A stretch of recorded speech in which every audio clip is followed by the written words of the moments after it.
Olá, olá pessoal, estamos de volta, aqui é Fábio Pirajá, esse é o Projeto Memória Capixaba. Hoje eu vou trazer para vocês aqui mais uma história triste, né, da crônica policial criminal capixaba, mais uma dos anos 1910. Você vê que entre a proclamação da República do Brasil em 1889 até a Revolução de 30, o golpe de Getúlio Vargas, né? Nós tivemos aí pelo menos uns 30 anos de muito problema político, militar, muitas mortes, a política do café com leite na República Velha, as revoltas tenentistas, o motim do Forte de Copacabana. Gente, foram tão problemáticos esses três primeiras décadas, né, do século XX no Brasil, sem falar na última década do século XIX, né? E aqui no Espírito Santo nós tivemos aí o assassinato do doutor César Veloso, médico e também jornalista. Ele era baiano, mas vivia aqui no Espírito Santo. Foi assassinado covardemente, com 3 tiros no crânio, né, 3 tiros na cabeça. Gente, o crime aconteceu porque o César Veloso estava fazendo uma série de matérias falando sobre aposentadorias. Você vê que era um jornalista investigativo, era médico, tinha o seu consultório na Casa Verde aqui, pertinho do Palácio Anchieta, onde ficava a Casa Verde. Deixa eu colocar aqui para vocês. Antigamente, esses prédios antigos, né, eles tinham muitas salas, né, e eles eram alugados para dentistas, médicos, terapeutas e etc. Esse é o interior da Casa Verde, gente. Olha, ficava ali em frente ao Palácio Anchieta. Eu até coloquei essa foto na inteligência artificial, dei uma melhorada nela. Claro que não está perfeito, né? Mas dá pra gente ver aqui o interior. A Casa Verde ficava exatamente aqui, ó, ali na descida que vai para Vila Rubim. Tá vendo? Isso aí tudo foi demolido, é claro. Nessa foto aí é dos anos 1900, né? Uma foto de quase 130 anos, né? E a gente consegue ver a Casa Verde com todos esses escritórios que eram alugados para dentista, médico, farmacêutico, etc. E o Dr. César Veloso era um desses arrendatários, né, de uma dessas salas aí, ó. E foi numa dessas salas que ele foi cruelmente assassinado em 1914, né? E quem matou o Dr. César Veloso, gente, foi um homem ligado ao antigo presidente, o ex-presidente da República, Epitácio Pessoa. Foi um crime que aconteceu à luz do dia por conta de uma matéria, uma reportagem, né? E a gente está sempre trazendo essas histórias aqui porque elas são comoventes, ao mesmo tempo que são intrigantes, né? Porque a gente consegue entender o contexto político da época e as coisas eram resolvidas à bala. O Dr. César Veloso, gente, em 1912, durante um comício que aconteceu na Praça 8, já tinha sido alvejado porque ele era partidário do Torquato Moreira, era contra a política do Florentino, do Bernardino Monteiro, aquela política dos Monteiro, que depois brigaram também, né? E eles iam para a Praça 8. A Praça 8 a gente poderia compará-la a uma ágora ali do início do século XX em Vitória, onde todos os debates políticos, sociais, tudo acontecia na Praça 8, né? A recepção a mandatários, ao imperador, tudo era nessa região aqui do Porto, ali entre o Palácio Anchieta, né, e a Praça 8. Haviam 2 ancoradores importantes ali, o Cais das Colunas, o Cais Hermes da Fonseca, o Cais Santos Dumont, a Praça Santos Dumont, que era chamada assim a Praça 8 antes do relógio existir, muito antes, né? Então os navios ancoravam ali, né? Quando chegava, por exemplo, um presidente da República, como Getúlio, por exemplo, o navio ancorava de frente para o Palácio Anchieta, por incrível que pareça, né? Havia calado para isso. É claro que os navios eram de calado menor também, né? Mas a gente nem consegue imaginar hoje um navio de pequeno porte atracando em frente ao Palácio Anchieta, né? Seria um navio de médio porte, digamos assim, né? como o Almirante Saldanha, por exemplo, né, que veio aqui nos anos 1930, 40, etc. Mas vamos voltar aqui para o crime, para esse assassinato cruel, aqui na revista O Malho. A gente consegue ver, ali é um tiro no peito, mas não foi no peito, gente, foram 3 tiros na cabeça. Né? Infelizmente, aí está a foto do jornalista, doutor médico, né, César Veloso. E aí, gente, tem os desdobramentos, né, que são incríveis mesmo. Eu vou ler para vocês aqui as matérias do jornal, que eu já fiz a transcrição há bastante tempo, né? Vou mostrar para vocês o assassino que está aqui. Esses são os 3 filhos que o doutor César deixou. Ele tinha 4 filhos, né? Um já era adulto e esses 3 filhos aí, segundo os jornais, ele deixou 3 filhos, mas tinha 4. Eu não entendi bem se tem um erro aí da pesquisa jornalística, né? Deixou a viúva e 3 filhos pequenos, né? Tem também o assassino, Joaquim Pessoa, né? Esse foi o homem que tirou a vida do Dr. César Veloso. O nome dele era Joaquim Pessoa Cavalcante de Albuquerque. Ele era da família do João Pessoa, que foi assassinado, era vice na chapa do Getúlio Vargas em 1930, que perdeu para o Washington Luiz e deram o golpe por conta do assassinato do João Pessoa, né, lá na Paraíba. E também era parente, sobrinho do presidente Epitácio Pessoa. Então já viu o que aconteceu, né? Um médico, funcionário público e um jornalista contra uma oligarquia desse tamanho, paraibana, importante na época, né? Então a gente tem que entender também que havia a política do café com leite entre Minas e São Paulo, mas também havia uma briga, digamos, entre políticos do sul do Brasil, né, Rio Grande do Sul especialmente, com os do Nordeste, por conta da riqueza, toda a riqueza, especialmente da capitania e da província do Pernambuco, que já foi a mais importante do Brasil. Então ali, toda aquela região do Nordeste ali criou núcleos políticos muito poderosos no final do século XIX e início do século XX, né? Tanto que Getúlio é gaúcho, Getúlio deu um golpe depois, né? Depois tivemos vários presidentes nordestinos, né? Então, essa política sempre foi muito forte, tanto Minas e São Paulo, quanto o Nordeste e o Sul do Brasil. Mas vamos lá. A gente tem várias matérias, eu vou tirar a foto do assassino, porque não convém, não condiz. Esse foi a história que eu contei no começo do vídeo, do tiroteio que aconteceu 2 anos antes do assassinato do Dr. César Veloso em Vitória, que ele quase morreu também, porque ele subiu, né, numa caixa, né, num caixote ali na Praça 8, fez o discurso contra o Jerônimo Monteiro. O Jerônimo Monteiro mandou a polícia para lá e começou o tiroteio, a correria da população, do público presente ali na Praça 8. Era assim, gente, ó, muito bucólico, todo mundo ali na cafeteria, tomando um cafezinho, tomando um chopp, uma cerveja antártica na época, né? Em 1912, e se deu essa manifestação política contra o governo do Jerônimo Monteiro, e o Jerônimo mandou a polícia para lá e acabou que alguém puxou um revólver e 17 pessoas ficaram feridas, né, nesse evento que aconteceu em 1917. E esse é o presidente Epitácio Pessoa, né, gente, que era tio do assassino do Dr. César Veloso, essa figura aí, Joaquim Pessoa, irmão do João Pessoa, José Pessoa, etc., família importante do Nordeste brasileiro, na Paraíba, né? Então aí está o Dr. César Veloso, era baiano, mas jornalista, médico, né, vai viver aqui em Vitória, né?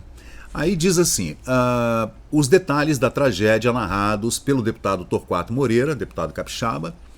Um lacônico telegrama publicado hoje no jornal O País, da capital federal do Rio de Janeiro, 1914, trouxe-nos a notícia de um lamentável acontecimento na cidade de Vitória. O senhor Pessoa Cavalcante assassinara a tiros de revólver o Dr. César Veloso, que trabalhava em seu gabinete, lá na Casa Verde, né? Na Casa Verde.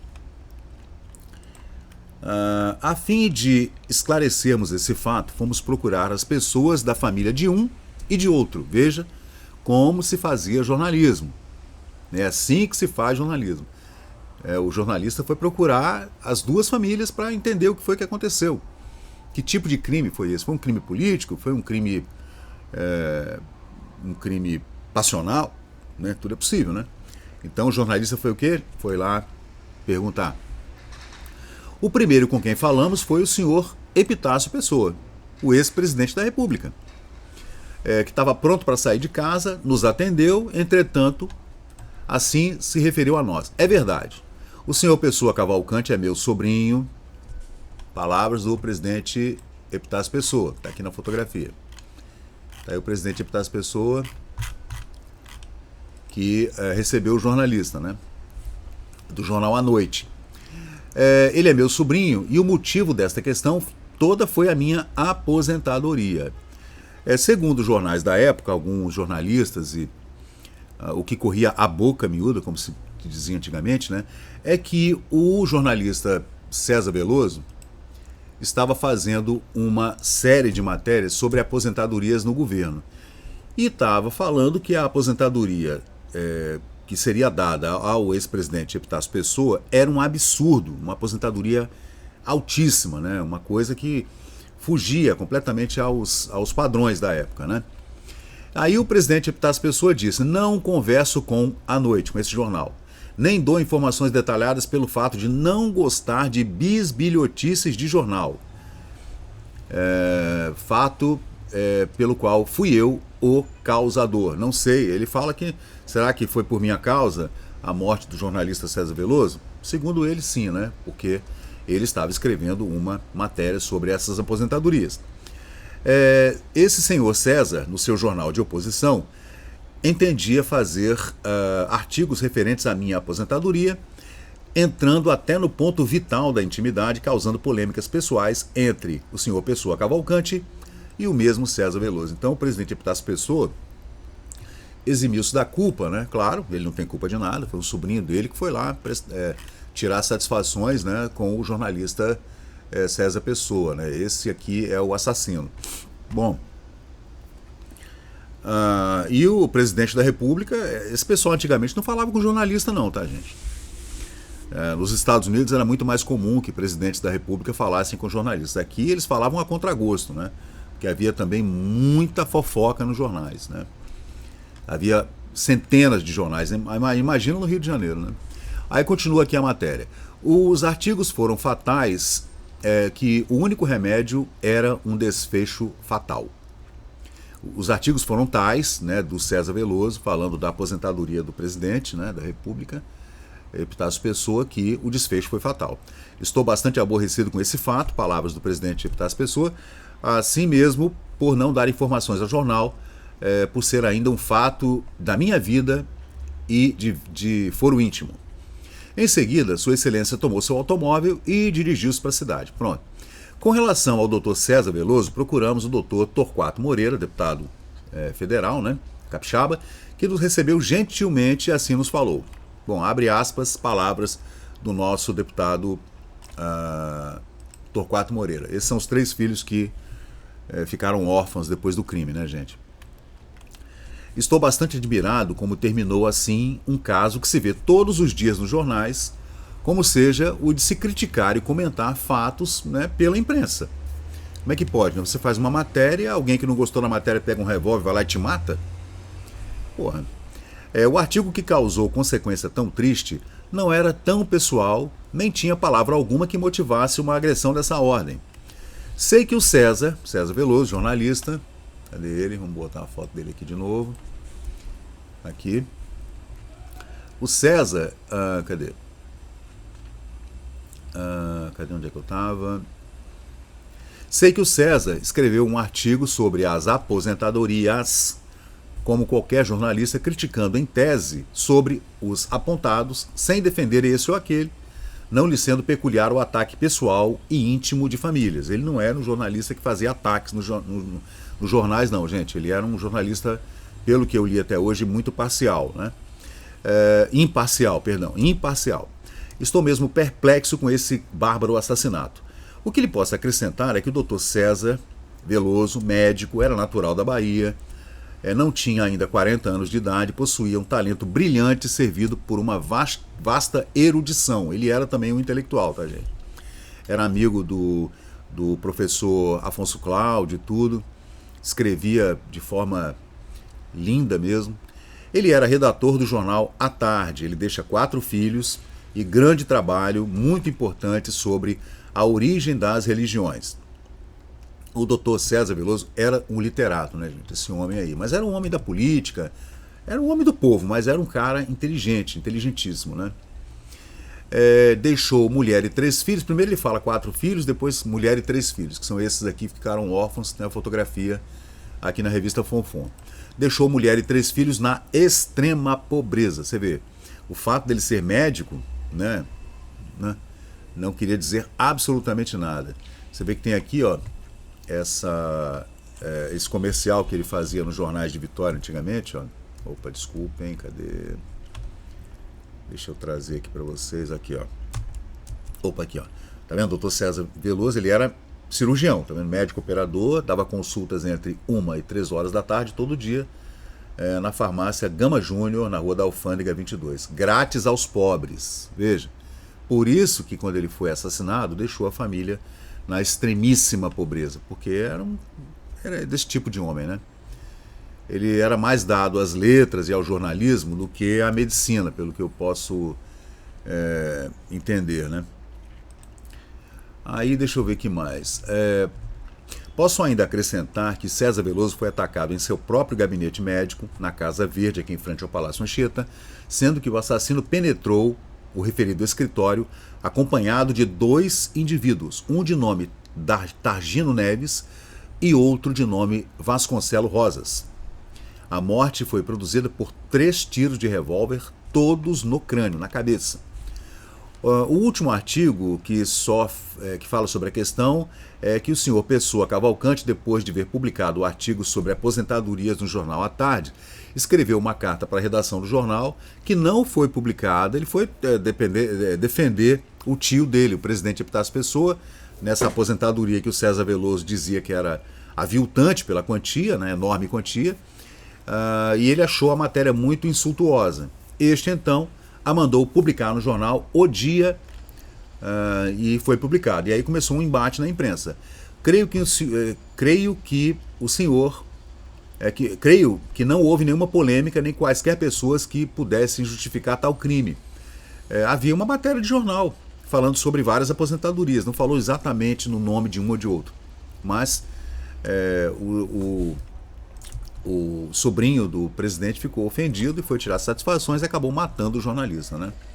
Recebi telegrama de Vitória informando que o criminoso só foi preso devido à intervenção do juiz federal Dr. Tavares Bastos, e logo que obtiver mais notícias detalhadas do assunto, poderei falar melhor com vocês. O Centro Espírito Santense, logo que soube do triste fato, mandou que se hasteasse a bandeira em funeral durante 7 dias, e eu, como presidente, né, o deputado federal Torquato Moreira, capixaba, telegrafei à família em nome dos demais membros, dando pêsames, né? O pessoal que participava do Centro Espírito Santense, que era uma espécie de clube de capixabas ausentes no Rio de Janeiro. Fazia muitos eventos e tal. A gente já tem vídeo no canal aqui sobre isso, né? Aí, gente, depois teve a questão do habeas corpus, que foi dado ao sobrinho do presidente, uma discussão no Supremo Tribunal Federal. Ele acabou sendo absolvido, não aconteceu, foi nada, né? É assim que as coisas eram antigamente, infelizmente, né? Esse é o assassino, Joaquim Pessoa. Aqui são os conflitos nos quais meteu-se de forma desastrosa o jornalista César Veloso, né? Aí uma briga com Jerônimo Monteiro 2 anos antes do seu assassinato. Aí uma foto do presidente Epitácio Pessoa, que era tio, né, do assassino, tá aí Joaquim Pessoa, da família do João Pessoa, né, que foi vice na chapa do Getúlio Vargas na eleição de 1930 e foi assassinado também. Nessa época se resolvia as coisas desse jeito, tá, pessoal? Era na bala. Aí, depois, a viúva mudou-se para o Rio de Janeiro com os filhos, né? Claro, ficou com medo, né? Foi embora para o Rio de Janeiro, onde o marido tinha parentes, né? Ela foi morar com o sogro e a sogra, os pais do César Veloso, né? E ela, gente, num dia que foi até o prédio do Tesouro, no Rio de Janeiro, para receber uma quantia, uma indenização, né? Pela morte do marido, ela deu de cara com o assassino do marido. Gente, aí deu nos jornais. A madame, viúva César Veloso, sofreu enorme abalo ao deparar-se, por acaso, com o assassino do seu marido. Aí deu nos jornais do Rio também, né? Repercutiu bastante. Imagina, hein? Você sair para depois do crime, né, um ano depois, dá de cara com um assassino livre do seu marido, não aconteceu nada com uma pessoa, né? Como o fato de que vamos tratar se relaciona com um crime político ocorrido há poucos meses na cidade de Vitória, capital do Espírito Santo, seja-nos lícito fazer aqui histórico retrospectivo rememorando o crime. Há cerca de 4 meses, o Dr. César Veloso, funcionário público, médico e jornalista, residente em Vitória, escreveu ali alguns artigos violentos no jornal à tarde contra o Dr. Epitácio Pessoa, a propósito da aposentadoria deste senhor que reputava ilegal e escandalosa. O Torquato Moreira, deputado federal capixaba, diz que não. Ele fazia uma série de matérias falando de aposentadorias que eram aviltantes, escandalosas, muito altas, lá no Rio de Janeiro. Só que aqui ele fala que o ataque foi pessoal ao presidente Epitácio Pessoa. A polêmica jornalística azedou-se e um parente dele, amigo, parente do Dr. Epitácio Pessoa, o Joaquim Pessoa, entrou na redação do jornal à tarde, foi no consultório médico dele na Casa Verde e alvejou com seu revólver o Dr. César Veloso, ferindo-o mortalmente. Preso e pronunciado, respondeu a júri, sendo absolvido e partindo logo após para o Rio de Janeiro, a fim de assumir um lugar que conseguiu na 2ª subdiretoria da despesa do Tesouro Nacional. Você vê que o cara é um criminoso, foi preso em flagrante, refugiou-se na delegacia de polícia na época, porque senão seria morto pelos populares, né? Porque o crime foi à luz do dia. E depois absolvido, habeas corpus, né? Depois absolvido do crime. E ainda voltou para o Rio de Janeiro e ainda obteve um cargo maravilhoso na subdiretoria da despesa do Tesouro. Faleceu em 1969, né, com aquela gorda aposentadoria, um criminoso, né?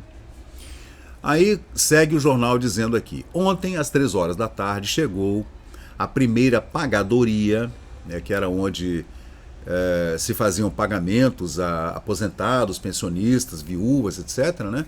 Chegou lá a Madame César Veloso, viúva do jornalista médico assassinado. Ela iria receber 450 mil réis, era um bônus do Tesouro, conta equivalente de serviços prestados pelo seu defunto marido, acompanhando a filhinha de mais ou menos 8 ou 10 anos de idade, né? Que é essa garotinha aqui, né? Essa foto é exatamente dos funerais, você vê que as 3 crianças estão de luto, né? Então a Madame César Veloso foi, né, com a filhinha, receber esse pecúnio, né, digamos assim. Não obstante estar já encerrado o expediente, o chefe da referida repartição, a pagadoria do Tesouro no Rio de Janeiro, o escrevente senhor doutor Elias Souto, atendeu-a gentilmente, pagando-lhe a mencionada importância de 450 mil réis. Ao retirar-se, a pobre senhora, que vestia ainda rigoroso luto, e tinha um aspecto muito abatido, quando, por um fatal acaso, encontrou ali o senhor Joaquim Pessoa Cavalcante, que por sua vez ia receber também uma pequena gratificação lá. Você vê, né? O cara ainda foi à pagadoria receber lá uma grana do governo. Bom, ao deparar-se com esse senhor, a viúva Veloso deu um grito terrível e caiu de costas, desmaiou, sem sentidos. Estabeleceu-se ali uma grande confusão, né? Todo mundo começou a comentar e tudo, e foi logo chamado o Dr. Odorico Pena, que era médico que estava lá no prédio do Tesouro, no Rio de Janeiro, e ele ministrou os primeiros socorros, mas como a madame continuasse ainda desmaiada, sem sentidos, telefonou-se para a assistência, né, para a ambulância na época, né? Não tardando em aparecer uma auto-ambulância, auto-ambulância, lembrando que todo o jargão de 1914, né, gente, que a conduziu ao posto central da assistência, onde foi socorrida.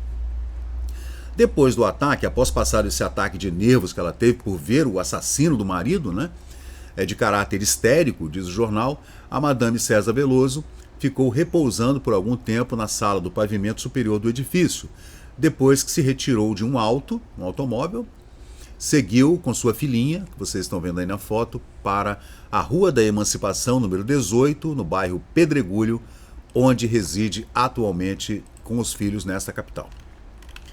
Gente, terrível. Imagina assim, você vê que nessa época não se tratava crianças como a gente trata hoje, né? Se fosse hoje em dia, o jornalista ia falar do trauma que a criança sofreu por ter visto o assassino do pai. Mas não, tratou da viúva, a viúva que desmaiou e tal. Ninguém nem fala na criança. Nessa época não se falava em criança, gente. Criança era uma coisa que ninguém falava em criança. Só quando havia um crime contra a criança. Mas assim, as pessoas não se preocupavam muito, né? Mas imagina o trauma que essa menina, né? Que esses meninos sofreram, né? Vendo a morte do pai, ali eles ainda com 7, 8, 9 anos, né? Era uma escadinha, os 3 meninos. E depois a menina ver o assassino do pai, ver a mãe desmaiando ali num prédio da repartição pública para receber uma indenização do pai morto, né? Então foi triste mesmo. Aí a gente trata agora de um habeas corpus que foi impetrado aqui do Espírito Santo no Supremo Tribunal Federal em 1915 para o Joaquim Pessoa Cavalcante de Albuquerque, que foi o assassino do Dr. César Veloso. Né? Gente, é uma coisa incrível, né? O acórdão já está redigido pelo STF. Em sua penúltima sessão, tomou conhecimento do recurso de habeas corpus, vindo de Vitória, impetrado, né? Pelo Tribunal de Justiça aqui do Espírito Santo, pelo advogado Dr. Gregório Garcia Seabra Júnior, em favor do seu constituinte, né? O Joaquim Pessoa, o assassino, o alferes, ele era alferes, tá, gente? Uma espécie de sargento, assim, tenente, aqui representado pelo advogado Maximiano de Figueiredo. Então ele tinha um advogado no Rio e um advogado em Vitória. E impetraram em conjunto um habeas corpus, né? Após o relatório do senhor ministro André Cavalcante, o senhor Maximiano de Figueiredo, em discurso preciso e eloquente lá no plenário do Supremo, no Rio de Janeiro, sustentou as conclusões da petição do recurso, cujo resumo é aproximadamente o seguinte, abre aspas, esse é o recurso do habeas corpus, hein? O paciente era delegado fiscal do Tesouro Federal no Espírito Santo quando, atrozmente ofendido em sua honra por um jornalista de Vitória, sentiu-se no direito de pedir-lhe explicações, resultando daí um conflito em que o recorrente, inferior em forças, subjugado e quase esganado, produziu em seu adversário para não morrer um ferimento que lhe causou a morte. Então, o advogado, muito argutamente, colocou no seu pedido de habeas corpus uma legítima defesa. Você vê que mas o Joaquim Pessoa foi até o encontro da vítima armado. Se ele já foi armado para lá, ele já tinha em mente, né? Então ele já pretendia. Foi um premeditado esse crime, gente. Ele foi até lá tirar satisfações, mas foi armado. O Dr. César Veloso era um médico, estava atendendo na Casa Verde, em frente ao Palácio Anchieta, quando foi assassinado com 3 tiros na cabeça. E o habeas corpus foi impetrado baseado em legítima defesa, porque ele estava sendo esganado, com medo de morrer, ele puxou o revólver e atirou 3 vezes. Bom, e ele trabalhava em Vitória como fiscal do Tesouro Federal aqui no Espírito Santo, né, o assassino. E a matéria publicada no Jornal à Tarde pelo jornalista que vocês estão vendo aqui, o César Veloso, era uma série de matérias falando sobre aposentadorias, né, do alto escalão do governo, inclusive de ex-presidentes como Epitácio Pessoa, que era tio do assassino. A política, como costuma acontecer em pequenas cidades, referindo-se à Vitória, né, logo se apossou do fato e começou a explorar ao sabor de suas paixões. Então os dois jornais de oposição e da situação começaram aquela briga jornalística normal, né? A gente vê até hoje acontecer. Um jornal falava mal, outro jornal falava bem e o pau comeu na imprensa. Contra o recorrente, desencadearam-se todas as cóleras do agrupamento partidário de que era órgão o Jornal de Vitória, o Jornal à Tarde, né? E, mais lamentável, todas as prevenções de uma justiça intimada pelos mesmos sentimentos e movida pelos mesmos interesses. Então, ele acusa a imprensa capixaba e também a justiça capixaba, né, de estarem envoltos em paixões políticas, né, que não tinha nada a ver com direito, o que a gente está vendo hoje, né, exatamente a mesma coisa, tanto a imprensa quanto a justiça ao sabor de suas paixões políticas, estarem tomando decisões, especialmente a justiça, claro, a imprensa não toma decisões, mas toma talvez a decisão de publicar coisas a favor de um ou contra o outro, né? A coisa não mudou, continua exatamente do mesmo jeito.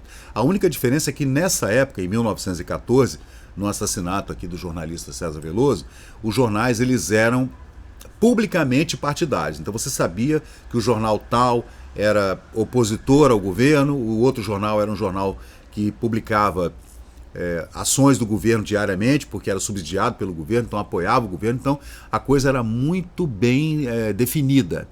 Tinha um jornal republicano, tinha um jornal monarquista, tinha um jornal liberal, né? Tinha um jornal que era a favor da escravidão, o outro que era contra. Então a gente sabia bem como era a imprensa, estava muito bem detalhado para qual lado o jornalista estava. E tinha, claro, também jornalistas que eram independentes, como César Veloso, como a gente vê.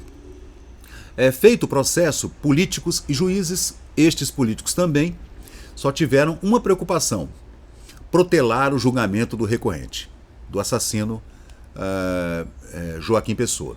Desde setembro do ano passado, que o recorrente deveria ter sido julgado. Não o conseguiu, porém, em vista da chicana de advogados e juízes apostados em reter os autos além dos prazos. Afinal, deram por preparado o processo para a sessão do júri de 14 de dezembro último, 1914. O assassinato foi em 24 de julho de 1914. Antigamente, dependendo do crime, o processo legal era muito mais rápido, tá? Até porque o assassino foi preso em flagrante. Só não foi morto pelos populares ali numa afã de matar o assassino do médico famoso, jornalista famoso em Vitória. Foi protegido pela força policial capixaba.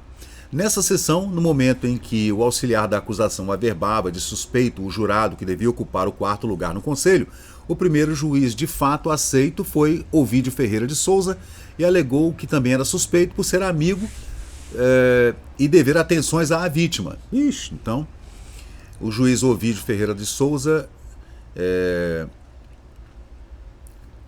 Ovídio Ferreira de Souza seria um jurado, né? E ele falou que era amigo do César Veloso e não poderia participar do júri, né?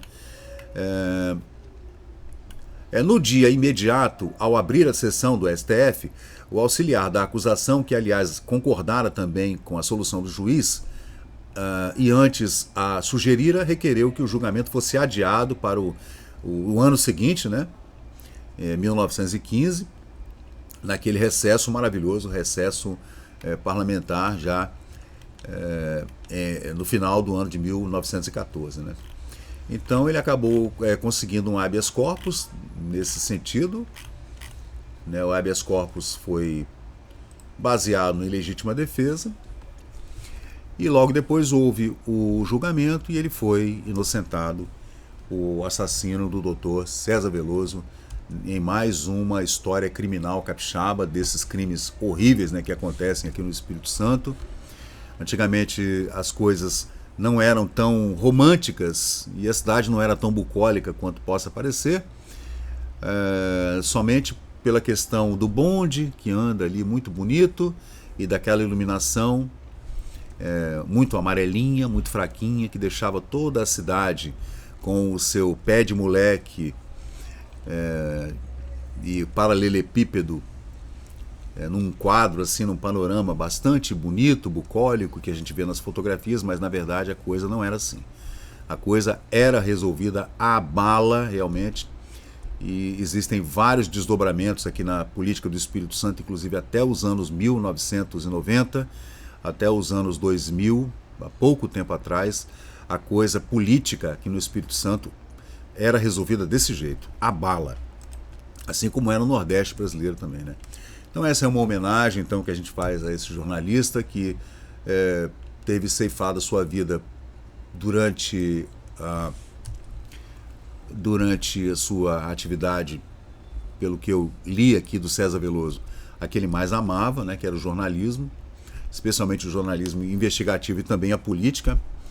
Pelo que eu li, ele era um amante também da política, né? e infelizmente morreu durante a atividade das suas funções na Casa Verde aqui em Vitória em julho de 1914, crime perpetrado pelo senhor Joaquim Pessoa, sobrinho do presidente Epitácio Pessoa.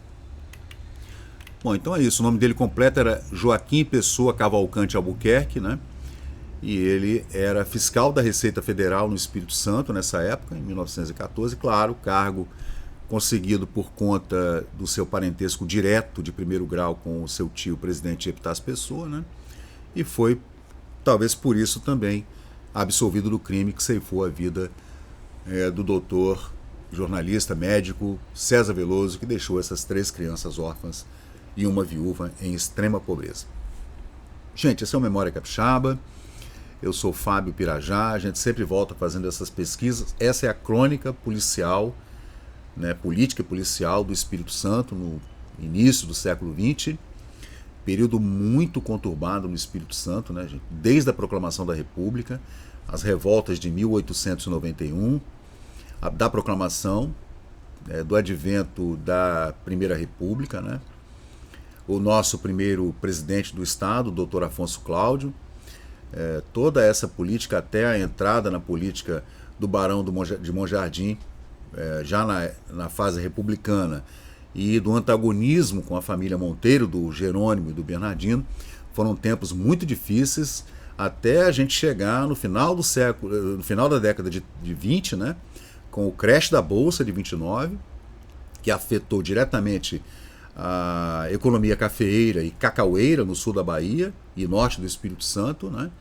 E, claro, o advento do golpe militar de 1930, do Getúlio Vargas e o assassinato de João Pessoa nesse mesmo período. Então, valeu, gente. Muito obrigado. Está aí a homenagem que a gente faz aos filhos do Dr. César Veloso, assassinado covardemente aqui em Vitória em 1914. Valeu, pessoal, muito obrigado e vamos em frente. E chegamos ao final de mais um vídeo aqui do Memória Capixaba. E se você curtiu o conteúdo, por favor, deixe seu like, compartilhe aqui o nosso canal e inscreva-se para mais novidades. Até a próxima e muito obrigado por participar aqui do Memória Capixaba.